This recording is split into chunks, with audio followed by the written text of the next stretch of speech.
Tēnā koto. Good afternoon. I am delighted and honored and incredibly humbled to be here with you today. It's an incredible honor that people show up at 4 p.m. on the first day of a conference. I am almost just the second to last thing standing between you and wine.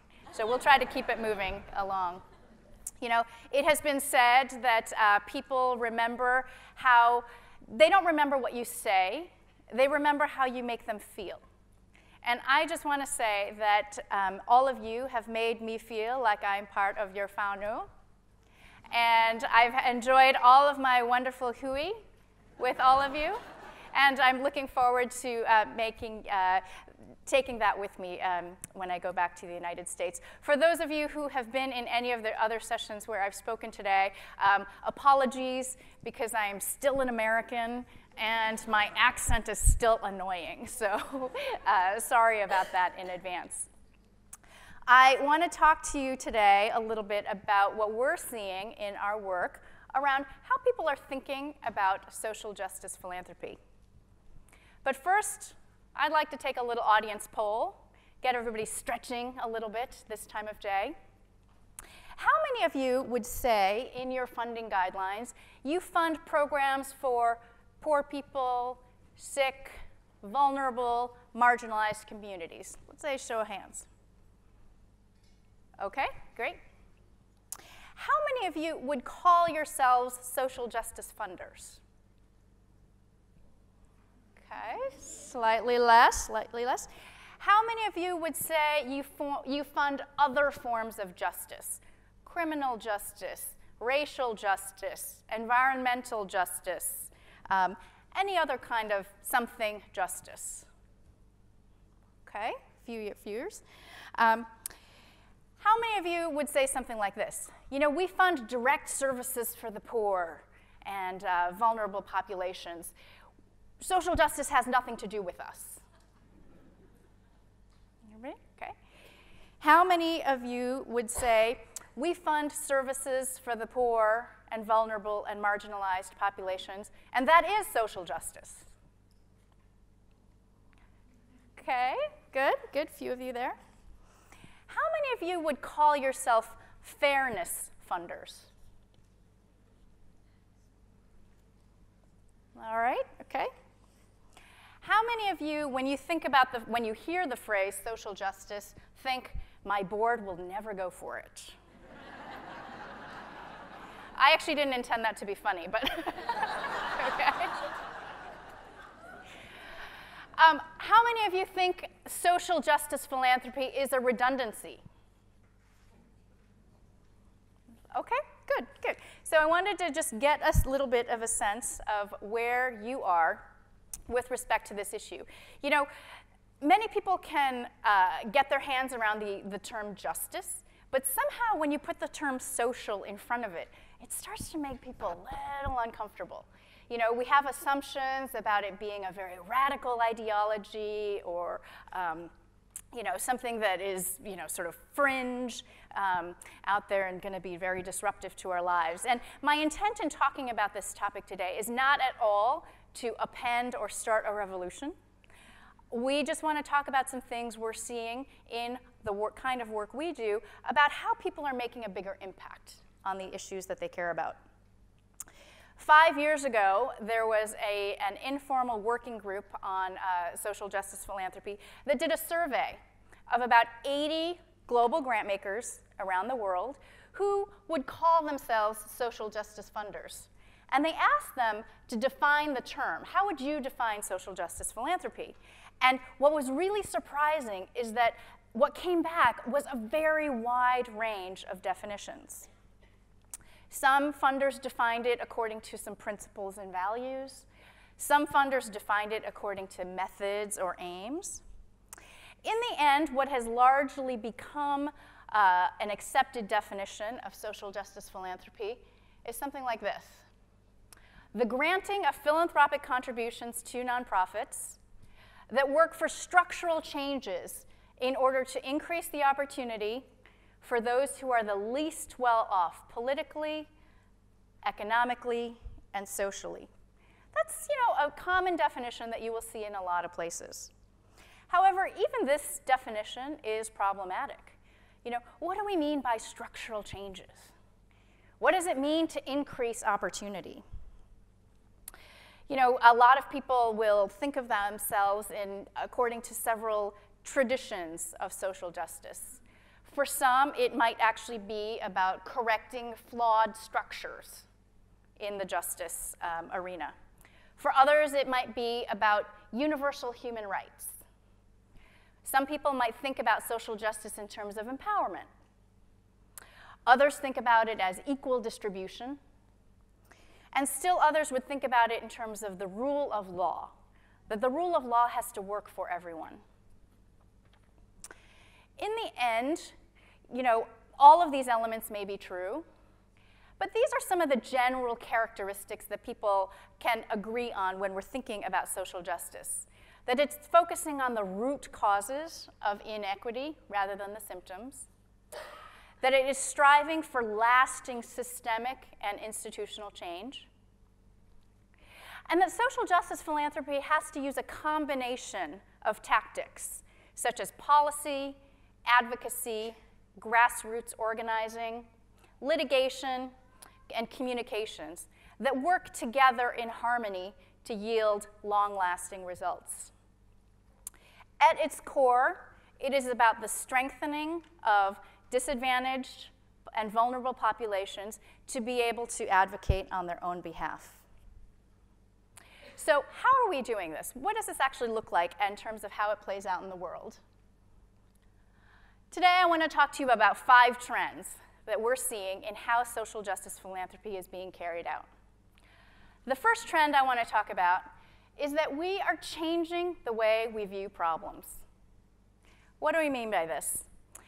There are 3 different kinds of problems that we as funders encounter.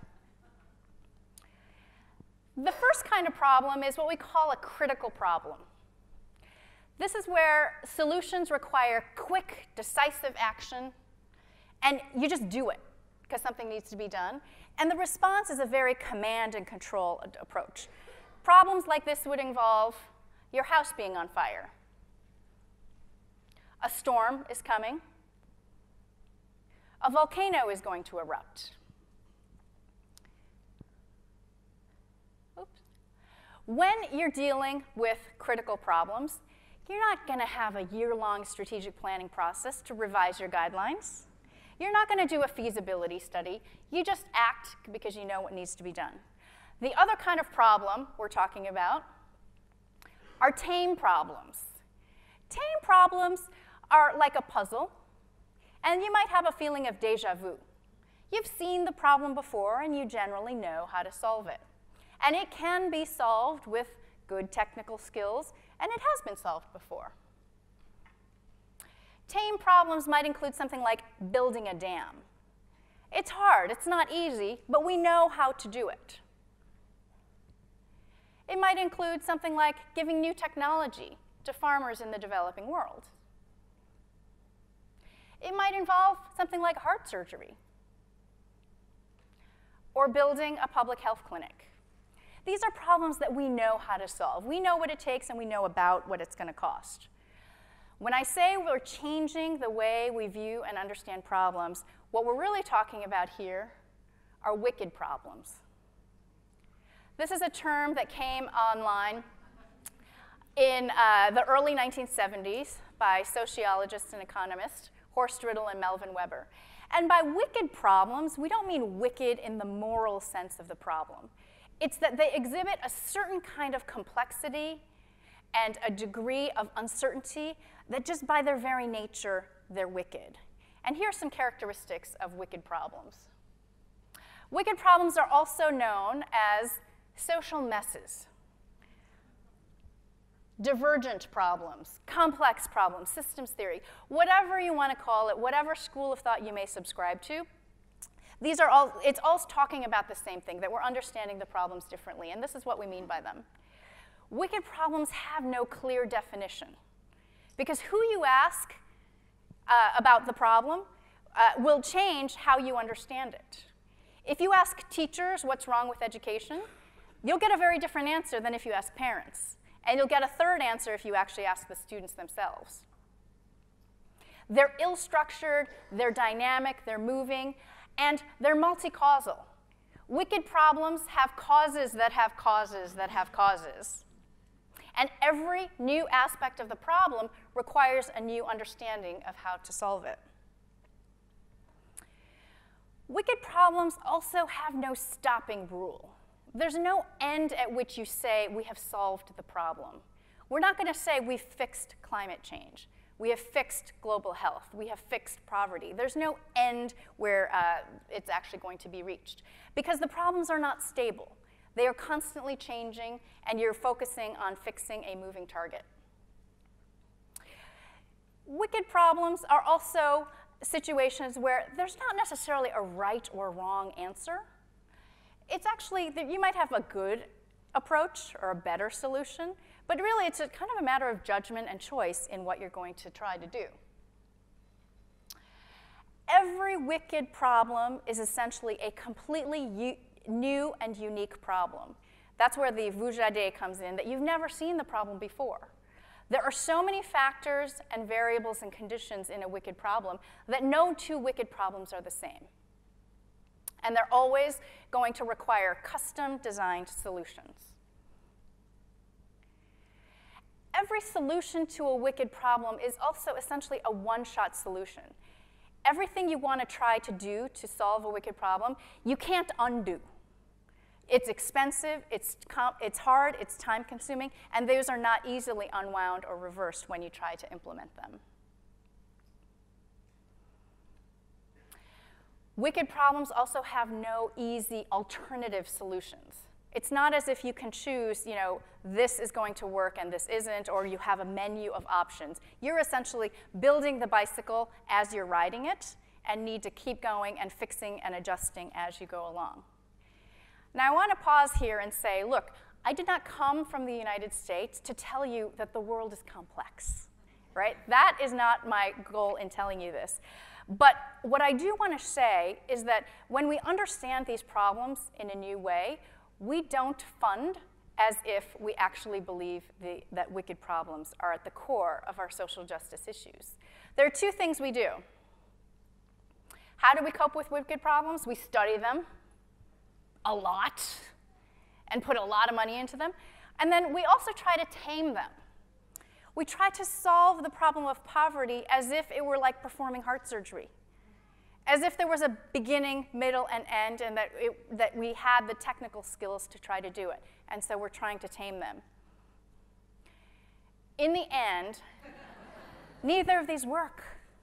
And we are finally coming to a point where we recognize why our solutions are not working. So the first thing we need to do is think about how we understand problems differently. The second trend I want to talk about is funders are increasingly starting to invest in networks. What do we mean by networks? I mean that we are, instead of funding the individual parts of a situation, we're trying to fund the connective tissue between them, the relationships and the sinew that holds them together. Networks are the pursuit of mission impact through mobilizing, engaging, and supporting people with the similar vision and similar goals as you. I want to give you an example of what this looks like. Habitat for Humanity in Egypt. Everybody's familiar with the Habitat for Humanity model. Their operation in Egypt typically built about 30 to 40 houses a year. A new executive director came in to run this operation, and he's had the ambitious goal of saying, we will build houses for 10% of the 20 million poor people in Egypt who need housing. But there was no way Habitat for Humanity was going to be able to do that alone. What they did was actually invest in a network of 30 other grassroots, on-the-ground community developers. In the end, this led to them being able to build 2,000 houses per year. This essentially resulted in a 700% increase in productivity for Habitat for Humanity, and their budget only increased 3 times over. So that is the power of networks, and what funders are finally starting to realize is the more effective way to spread the work and get some scale.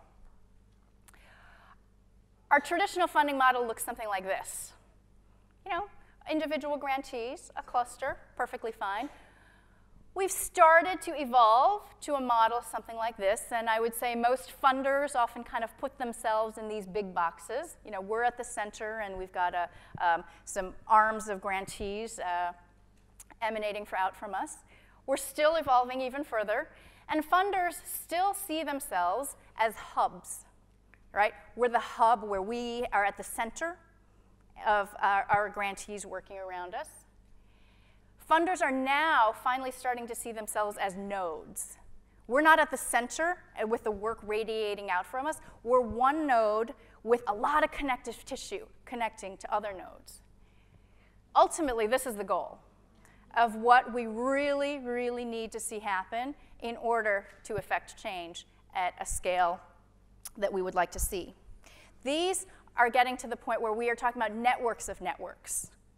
And by networks, I want to be cautious here. I'm not just talking about technology. There is no doubt that technology has played a really important role in fueling this work. Social networks, you know, people talked about the Facebook revolution and, you know, all of that, and the Twitter revolution and all that. But at the end of the day, the technology is a tool, but networks are about people. And networks are about the relationship between people. And it is about investing and nurturing and cultivating that connective tissue and that sinew that connects all these people together. Very closely related to networks, the other thing we're starting to see funders do is support movements. You know, if you look at the last 5 years at what has happened around the world, there have been international democratic movements, you know, unprecedented gains in LGBT rights and in immigrant rights. We are in what many people have called a movement moment. Movements are about making a shift from solely funding the individual organizations and programs to supporting the multiple organizations and intersecting networks that constitute a movement. At its core, movements are built and organized by the people who are most affected by the issues that they are addressing. You know, is everybody familiar with the saying, the revolution will not be funded? Well, the reality is that the revolution needs funds. And that is a really critical role for philanthropy to play in allowing movements to happen. You know, social movements are a relatively new phenomenon, probably less than 200, 250 years old. And a lot of people attribute the start of social movements to the outcomes of the industrial age. Because with the industrial age, you had urbanization, which allowed people to be in proximity to each other, and people of similar concerns to gather and organize themselves around those concerns. You know, early movements in labor and in socialism led to the creation of new political parties, right? So when you think about it, movements do in fact fundamentally change structures and systems.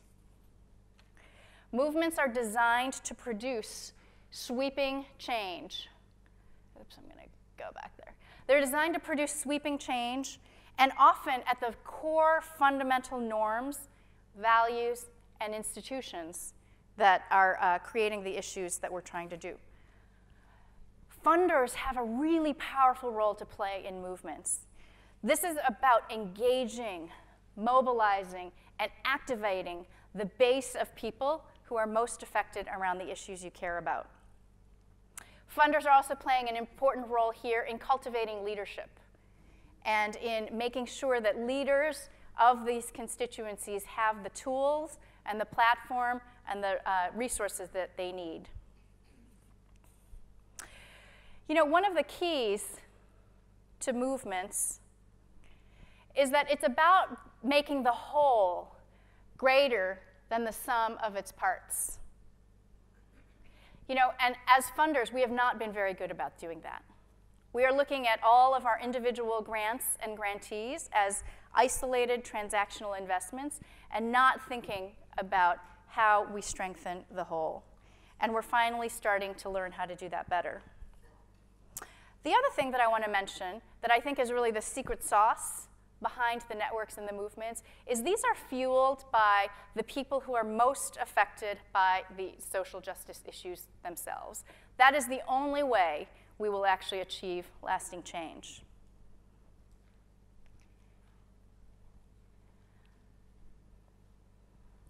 I want to share with you a little bit of a story before I get into my fourth trend. This is a picture of a parking lot in the city of Chicago where I went last summer to have lunch with a friend of mine. This is a lot where you have to pay money to park.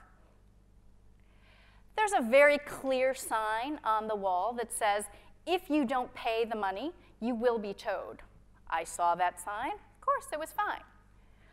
This is the pay machine I had to pay, right? The machine was supposed to spit out a ticket that I was supposed to put in my car that proved that I had paid the money. So I was in kind of a hurry. I paid the money, but no ticket came out. I thought, oh, well, they must have changed how this machine works, so maybe now they, I had to enter my phone number, maybe they've got my, cell phone, so they will know that I have paid this money. Can you guess what happened? I got towed. I came out an hour later to find that my car was gone. The F-bombs going off inside my head were of epic nuclear proportions. I was so enraged. I was enraged to a point where I had not been in many, many years and reached actually a level that I did not think I was actually capable of reaching. I surprised myself because I had done everything right. I had paid the parking machine, right? And so in my ranting and figuring out who to call and who I should sue about this, it hit me like a ton of bricks. And I suddenly realized that what I was feeling at that moment, there are certain people who feel like that every minute of every day. And that leads me to my fourth trend of what we're seeing in social justice philanthropy. And that is the practicing of empathy.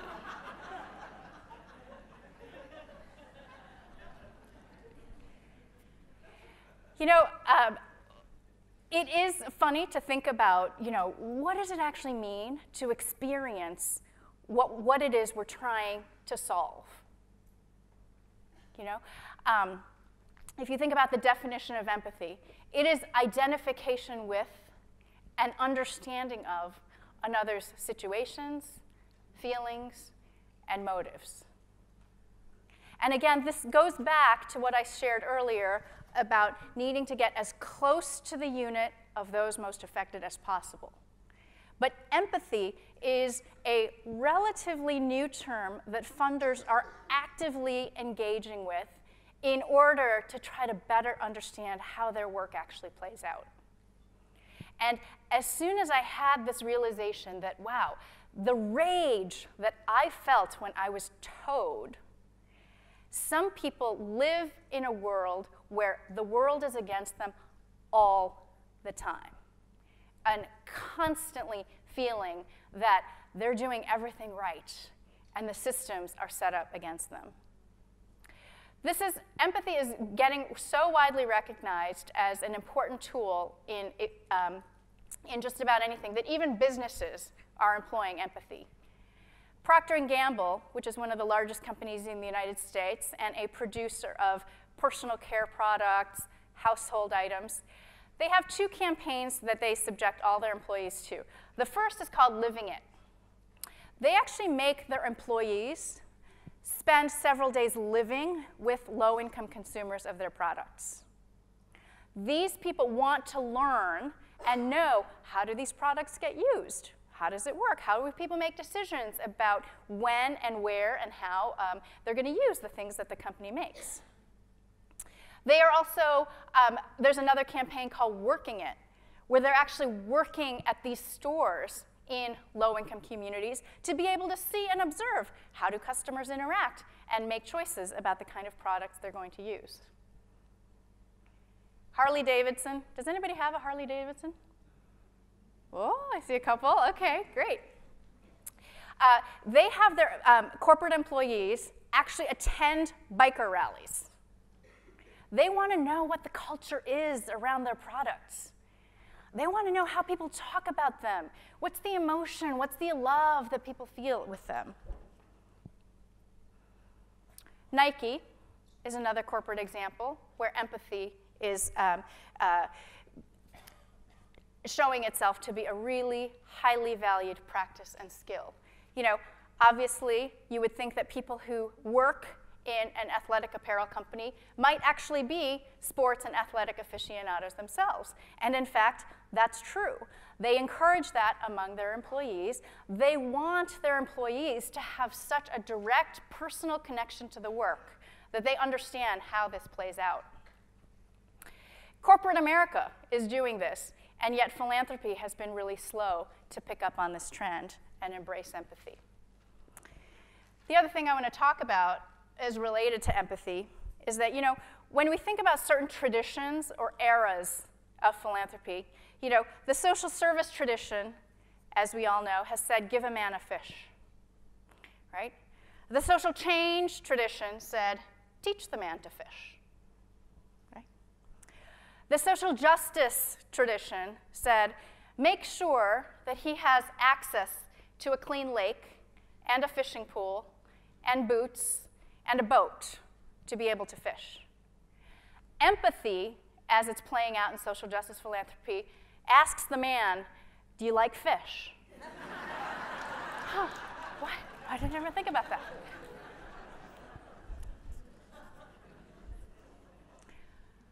The fifth trend I want to talk about today is about investing in resilience. What do we mean by resilience? It's a term that's gotten a lot of popularity of late. You know, ecology and environmentalism has used the term a lot to think about how certain species survive conditions. Resilience has become very important in disaster response and recovery. It's also become very important as we think about psychology and mental health. People think about, you know, how do certain children withstand hardship and trauma and others not? What actually is it that makes some children resilient and others not? And then, of course, we also think about resilience in terms of engineering and physical structures. What makes a building resilient to adverse conditions? I want to talk a little bit specifically around disaster response as it relates to resilience, because I think this is really illustrative for us in philanthropy. You know, resilience is defined as the capacity of a system, enterprise, or a person to maintain its core purpose and integrity in the face of dramatically changed circumstances. Put another way, Chris Anderson says, in an increasingly complex world, you're not going to avoid the shocks. What we need to do is build better shock absorbers. And I think this example illustrates this point. I'm going to talk about a tale of two earthquakes.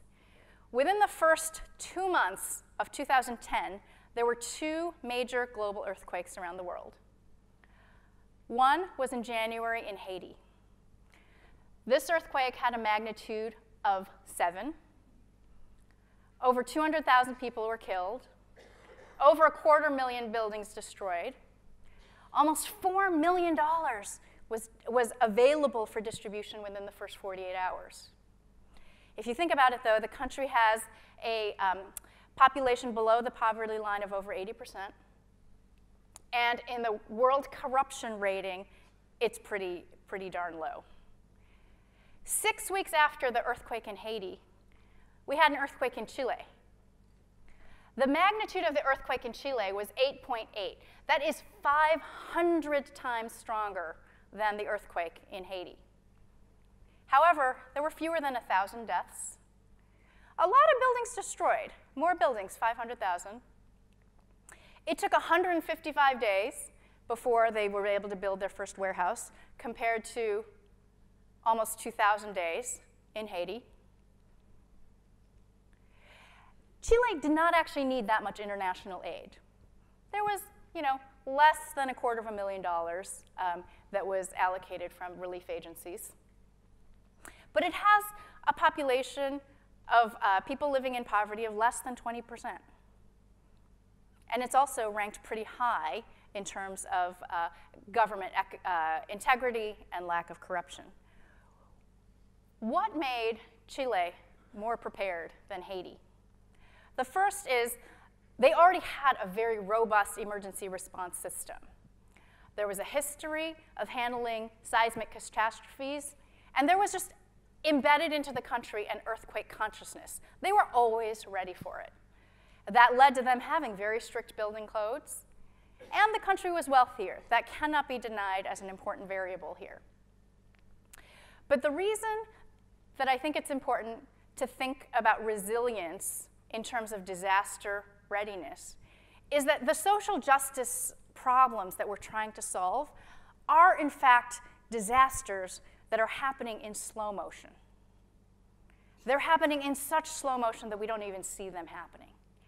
And if we adopted a resilience and disaster readiness mindset, we would behave very differently in how we prepare our communities for what they're experiencing. Funders and philanthropy are starting to pick up on this as well. There's a major global initiative pioneered by the Rockefeller Foundation, the wealthier cousin to my organization. The Asia Development Bank is also looking at a disaster readiness mindset and philosophy in how they do development throughout Asia. And so we need to be thinking about investing in resilience. So to summarize the 5 trends I want to talk about, we want to understand problems in new ways. We want to invest and build networks and movements, build resilience, and practice empathy. And I want to leave you with this quote, one of my personal heroines, Jane Addams, widely considered the mother of social work in the United States.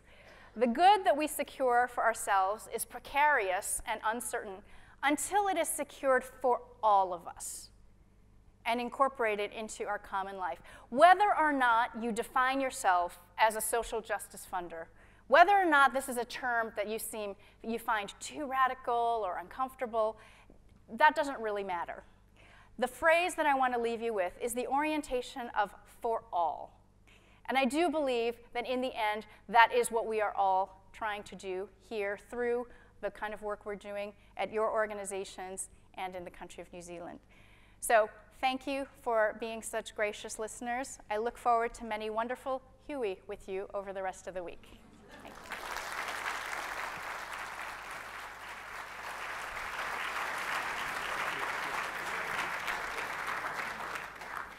Thank you very much, Mae, the second lovely American we've met today. I have 3 questions. The first one's very straightforward, just a yes or no answer. And it says, did you really put money in that parking machine? I did. You did? I did. All right. Question number 2. Question number 2 is, a lot of funders seem interested in social justice but reluctant to fund it. How can we encourage funders to take more risk?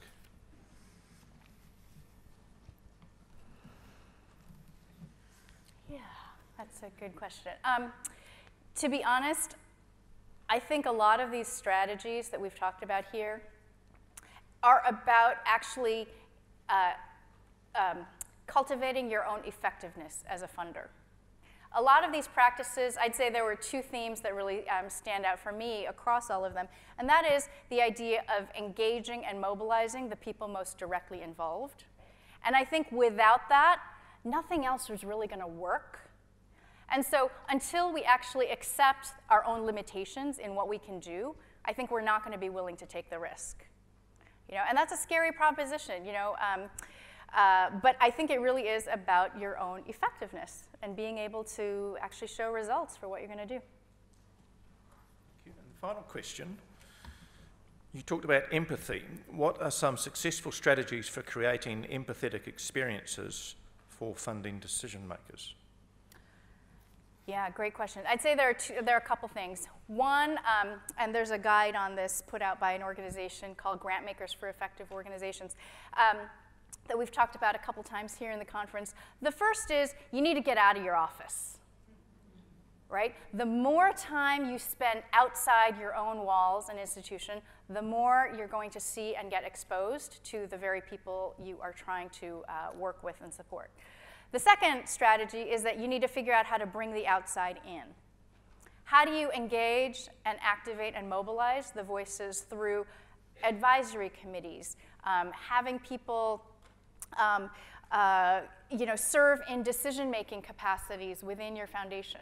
So get out and invite others in, I'd say would be one. The other thing that's made empathy really popular is the whole field of human-centered design, which I didn't talk about as a trend, but the idea that whatever tools you're trying to develop from a design perspective, you actually need to think about the end user.